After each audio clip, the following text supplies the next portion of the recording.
Good morning. I'm Mohammed. I have with me Sarmad, Nadia, and Prasenia. We're here to help you with your expansion plans and other issues that your organization faces. Today, our presentation will consist of a brief introduction, a situational analysis, and then we'll identify the different strategic options available, and finally make our recommendation and then conclude our presentation.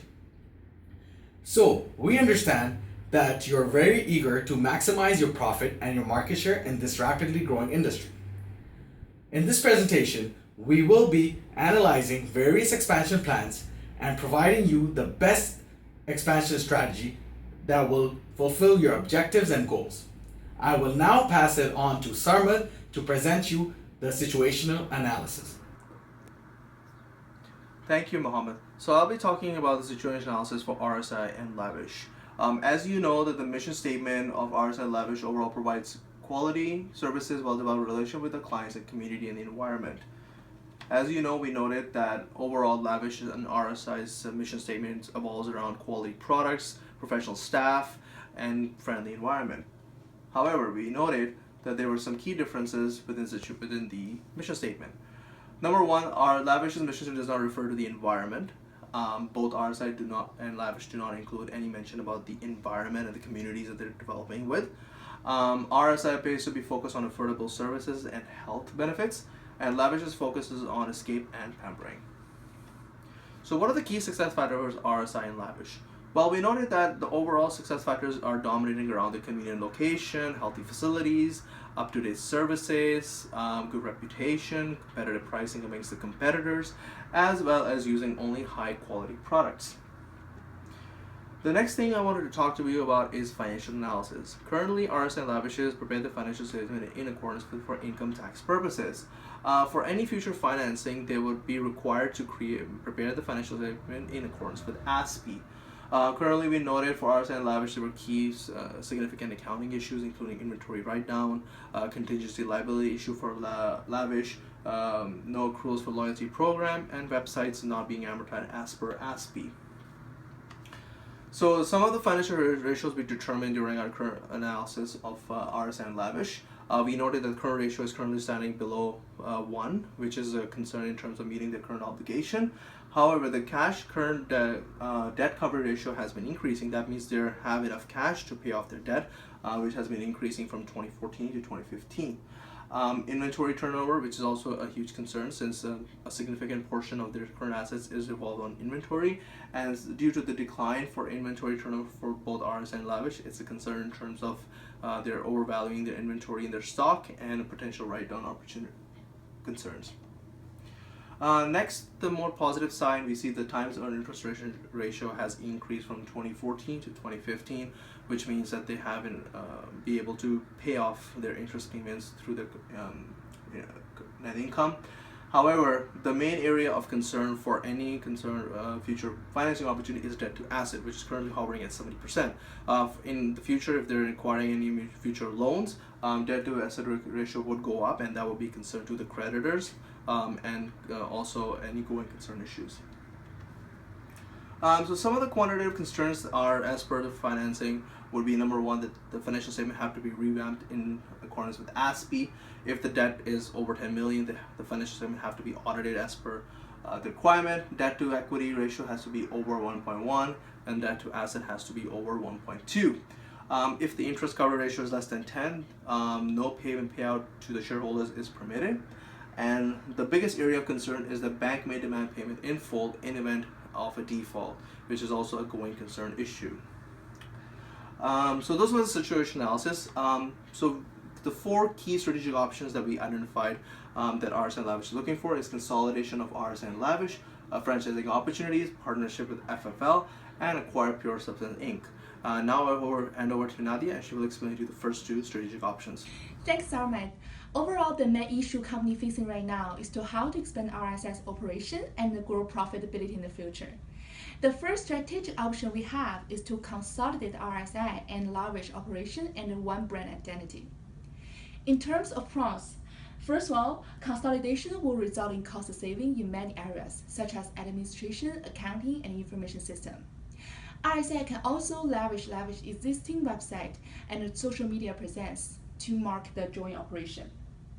And secondly, after consolidation, there will be centralized decision-making structure in place for RSI going forward.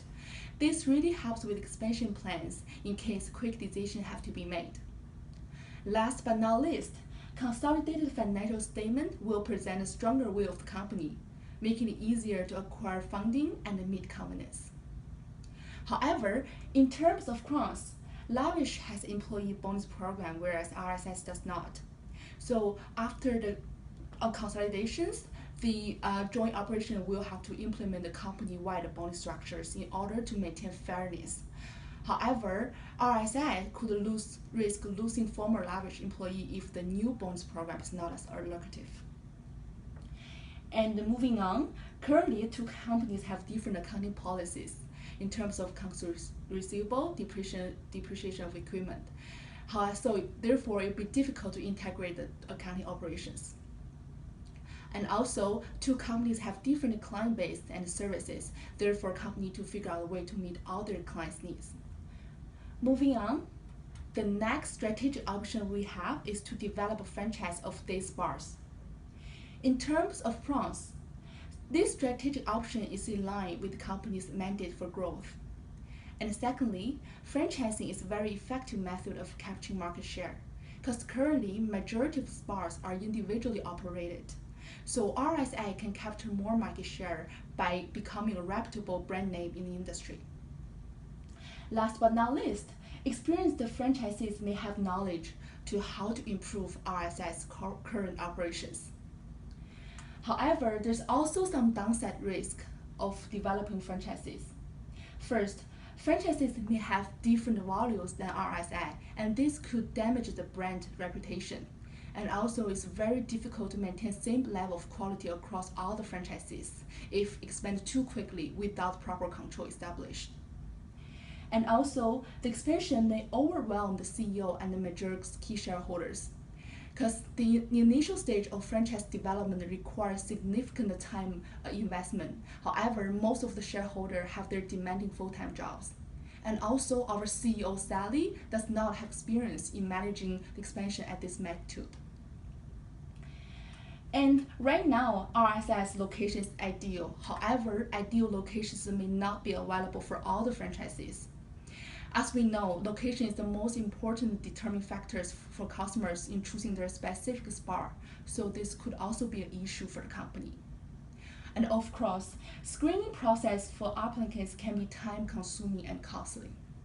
So next, I'm going to pass over to my colleague, Prasanya, to talk about the next two major issues. Thank you, Nadia. So moving on to the third strategic option we're going to be discussing, this is the possible partnership of RSI with Forever Fit Limited. Now this partnership would provide RSI with an opportunity to expand its business by opening massage therapy centers in existing Forever Fit Limited locations. Now some of the pros associated with this option are that it would allow RSI to expand its business without taking on 100% of the risk, since many of the costs are either shared or even fully covered by FFL. Another pro to consider here is that it would also allow RSI to have access to an existing health-conscious customer base, which would also provide greater exposure for these MTCs with FFL's customers. Now finally, another pro to consider is that this option provides diversity for RSI's current operations, which would assist with financial stability. Say if RSI or Lavish were to be doing poorly in 1 year, the profits from this MTC partnership could help cushion these financial results. Now some cons to consider is that RSI isn't getting any brand promotion through these MTCs, which is definitely cause for concern given the amount of resources RSI is required to invest in this partnership. It would probably be in RSI's best interest to come to an agreement with FFL stating that both its brand name and logo will be posted in visible locations in FFL locations. Now, another con to consider is that the MTC's results are heavily dependent on the financial stability of FFL, as well as the visitor volumes in each of its locations. So if a location would be doing poorly and FFL decide to shut it down, it's quite possible that RSI could lose out on its investment in its business. Finally, there's also the potential for many additional costs depending on what type of agreement the two companies come to. Whether it be a partnership or incorporation, there are definitely costs associated with both that need to be considered when evaluating this option. Now moving on to strategic option number 4, the acquisition of Pure Substance Inc. Now this is an opportunity for RSI to grow profitability by acquiring a line of products that are already used by RSI. some of the pros associated with this is that through vertical integration of RSI's supply chain, there's a large potential to reduce costs and improve efficiencies between RSI and Pure. This would essentially give RSI control over the supply chain and costs while blocking competition, which is a huge pro to consider since 75% of product sales are supplied by Pure, and RSI and Lavish use Pure products almost exclusively. Another pro to consider here is that the industry is currently trending towards environmentally friendly products. So by acquiring Pure, RSI will not only be able to say that it uses such products, but it also manufactures them, which is great for brand image. Now finally, this is also an excellent opportunity to promote social and environmental responsibility by maintaining production of Pure's organic products in PEI while continuing and possibly growing Pure's charitable work as well. Some cons to consider here is that RSI does not have any experience either managing a manufacturing operation or in the production of organic straw products. So this acquisition could actually turn out to be quite costly if either the implementation or operations aren't done correctly. Another con to consider here is the potential for increased foreign competition, which will put downward pressure on Pure's prices and will have a negative effect on its already declining profit margins. There's also the concern about cost to produce, specifically freight costs, which we have seen rising significantly in comparison to revenue. This also has a negative effect on profit margins that need to be considered. So moving on, given these four options, how do we decide which ones to pursue? To help come up with that decision, we've put together this decision matrix. So each of these options have considerable pros and cons, but what we've done here is listed each of the options as well as the various criteria that we believe is important to you, the board, and sort of tested them to see which ones they align with. So to further take you through the way we came up with our recommendations and our recommendation itself, I'll pass it on to my colleague Mohammed to discuss. Thanks, Prasanna. Our team recommends that RSI should follow a combination of 3 different expansion strategies in order to meet the shareholders' requirements. Firstly, RSI should consolidate with Lavish. As a consolidated entity, they should consolidate their support departments, which will allow the company to reduce their expenses as well as exploit each other's strengths. However, we suggest that they both maintain their own brand identity in order to capture a larger market share and have a company-wide bonus structure which will allow employees to not be unsatisfying. Secondly, RSI should pursue a partnership with FFL. This is because this is a very lucrative opportunity.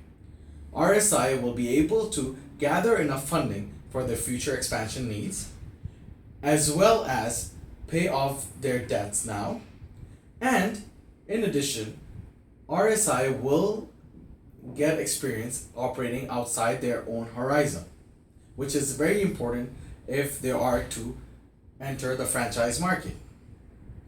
Lastly, RSI should franchise out RSI's brand. However, we recommend they only do it after a year of successful operation in partnership with FFL. This is because even though franchise is a very lucrative opportunity and it allows RSI to grab a large market share, it's a very risky opportunity as well.